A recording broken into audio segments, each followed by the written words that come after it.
इस चैप्टर की शुरुआत होती है शामन यानी कि सैंगवेन चियोन से, जो सोच रहा होता है कि वो चार्ल्स चोई अचानक से उसकी वजह से कितनी परेशानी खड़ी हो गई। खैर, किसी तरह से मैंने उसे संभाल तो लिया ही है, बट अभी भी एक इंसान है जो मुझे तंग कर सकता है। वो है सियोंगजी युक। वैसे तो वो हिल से कभी नीचे नहीं आता, बट अगर कभी आया तो ऐसा मौका आया तो इससे पहले मुझे उसे खत्म करना होगा। वैसे तो मेरे यक्षा ही इतने कैपेबल हैं कि जाकर उसे मार देंगे, बट अभी उनके लिए मेरे पास कुछ और ज़रूरी काम है। इसीलिए तो मैंने आप जैसे स्किल्ड मैंस को यहाँ पर बुलाया है जो मेरा काम आसानी से कर देंगे। शामन के सामने जीरो जनरेशन के 3 मेंबर बैठे थे। इनका नाम है ब्योलगु ली, जायसू एंड यू गुआंग। ये वही लोग हैं जिन्हें फर्स्ट एफिलेट पे फाइट करते हुए देखा था। जायसू और गुआंग को तो जैक ने ही पीट दिया था, उसके अलावा ब्योलगु ने फाइट की थी हडसन आन से, ये भी पीट चुका था। सामन ने इन्हीं 3 को बुलाया है। आखिरकार ये पास्ट स्टोरी जो चल रही है, शामन ने सियोंगजी युग को खत्म करने के लिए इन तीनों को बुलाया था। शामन आगे कहता है कि मेरी बात को ध्यान से सुनना। शायद तुम लोगों को लग रहा होगा कि वो सियोंगजी युग एक आसान सा टारगेट है, एक बच्चा है जिसे तुम ऐसे ही मार दोगे, लेकिन मैं बता दूं कि उसे मारना इतना भी आसान नहीं है। वो बल्कि तुम्हें हरा सकता है, इसीलिए तुम लोगों को सावधानी से ये काम करना होगा। सियोंगजी तैयार हो जा, अब हमारा ये घटिया रिश्ता यहीं पर खत्म होने वाला है।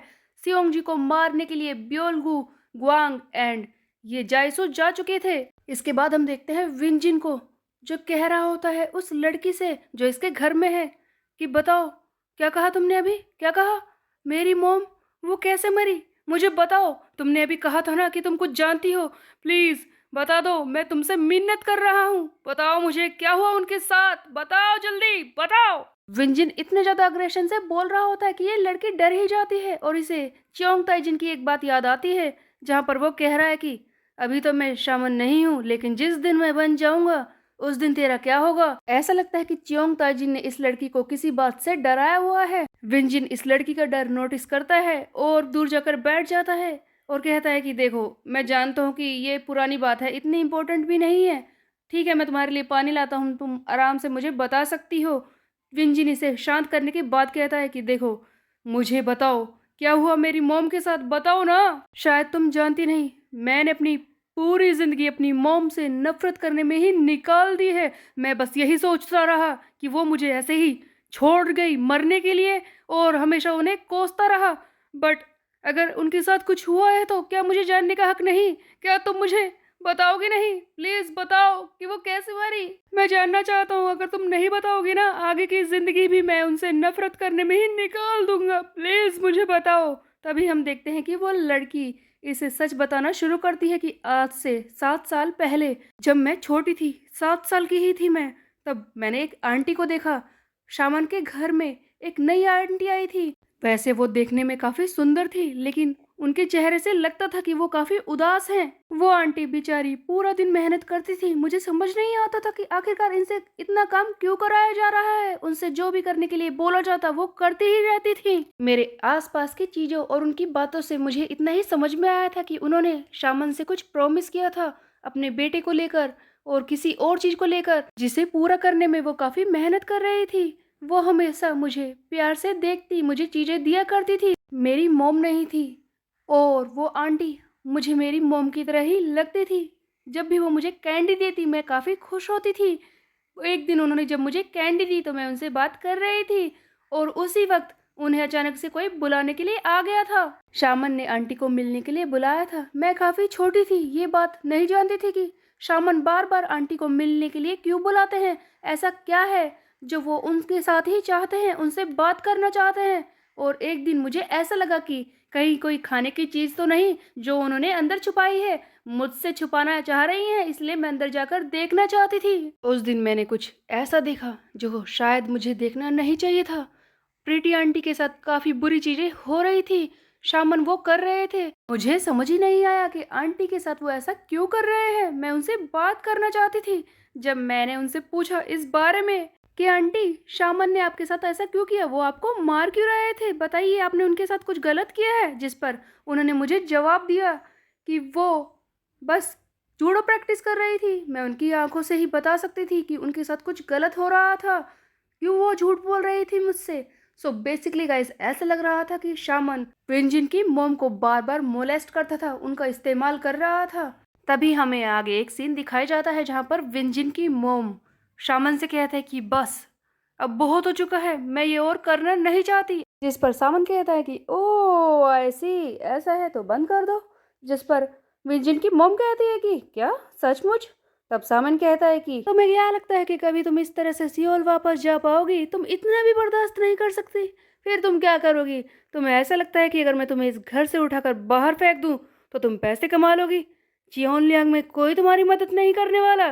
तुम जाना चाहती हो ना, ठीक है जाओ, बट मैं बता दूं कि मैं तुम्हारे बेटे को भी ऑफरिंग की तरह यूज कर सकता हूँ।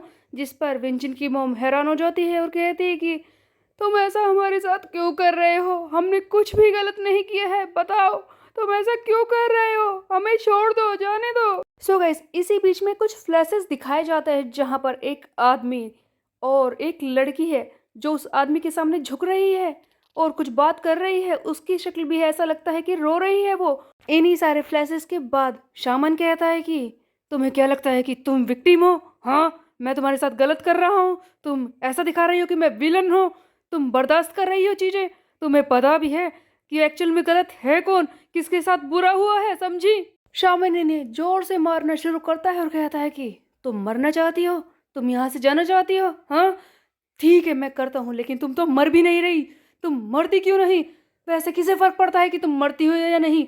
तुम्हें कुछ पता है गलती किसकी है, क्या हुआ है? तुम्हें पता है कौन है वो पर्सन जो सचमुच मरना चाहता है? तुम्हें पता है कि तुम्हारी गलती क्या है?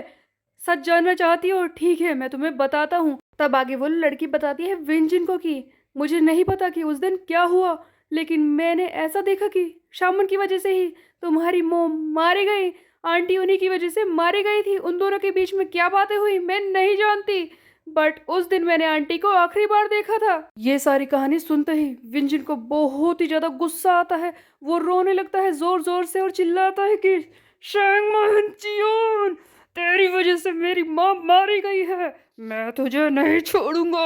और फिर हम देखते हैं कि एक यक्षा जो बाहर रखवाली कर रहा होता है, अचानक से विंजिन इसके सामने आकर खड़ा हो जाता है। विंजिन बहुत ही ज्यादा एग्रेशन में है, जो सामन को किसी भी कीमत पर मारने को तैयार था। तभी सीन शिफ्ट हो जाता है इस सियोंग जी और उनके साथियों पर। तब जाइवू जो इसका साथी है वो चिल्लाता है कि बस करो, इस तरह से तो मेरी हालत खराब हो जाएगी। अब सियोंग जी कहता है कि तुम कमजोर लोग, तुम तो चाहते हो कि तुम विंजिन से लड़ाई करोगे और इतना भी बर्दाश्त नहीं कर सकते। जिस पर जाइवू कहता है कि मैं क्या करूं, मुझे समझ नहीं आता कि ऐसा कैसे हो सकता है। वो अभी यहाँ पर आया है सीखने के लिए, लेकिन फिर भी जूडो और ससीरियम दोनों साथ में सीख रहा है। हम सारे उससे पिट जाते हैं, बस हमारी मैरी ही है जो उसके सामने टिकती है। तब मैरी कहती है कि ऐसा नहीं है कि मैंने उसे हराया है, सच बात यह है कि उसने कभी भी मुझसे सही से फाइट की ही नहीं।